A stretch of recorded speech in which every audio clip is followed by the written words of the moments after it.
I want to ask is like tattoos and piercings a sin? Good question. In Leviticus we read, don't put tattoos on your body.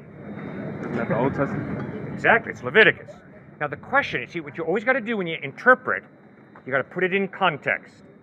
So the question is, why in Leviticus would it say that tattoos are bad? All you got to do is read Elijah on Mount Carmel, competing against the prophets of Baal. God sent fire, and the people of Israel are watching, and they're seeking to determine who's the real true living God, Baal or Yahweh. The prophets of Baal pray, Baal, send fire. Baal, send fire. Nothing happens. What do? They start cutting themselves. The blood begins to flow. Why? Because that culture, that religion taught, if you want to get God's attention, you start cutting yourself, let the blood flow, and then God will answer your prayers. Then God will give you his attention. That's false.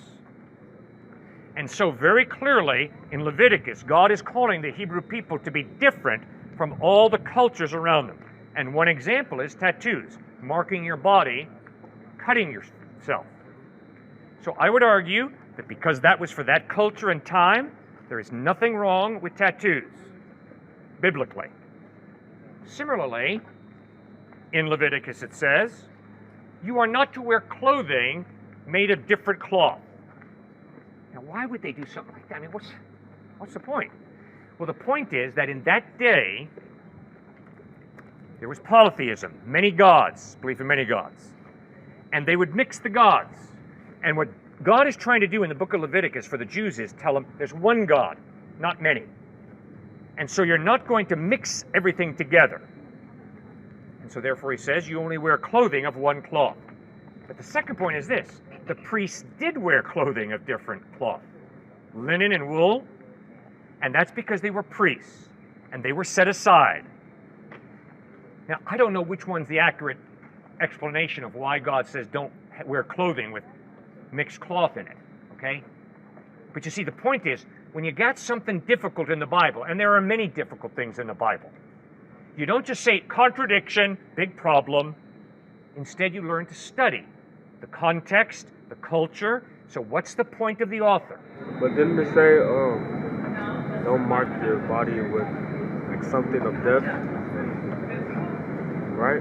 Didn't it say that in the Bible? In Leviticus, it says don't put tattoos on your body. Yeah, but it also said, like, right next to it said, don't mark your body with a sign of death. Okay. Didn't it say that? It might. I can't remember, to tell you the truth. I don't know. But I do know it says very clearly no tattoos.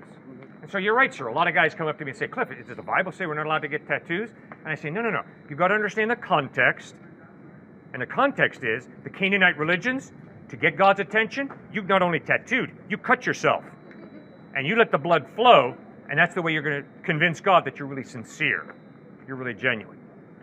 And God says, no, you don't do it that way. With your heart, you talk to me. Sincerely, genuinely, honestly, talk to me. And I'm going to listen to you. You don't have to cut yourself to get my attention.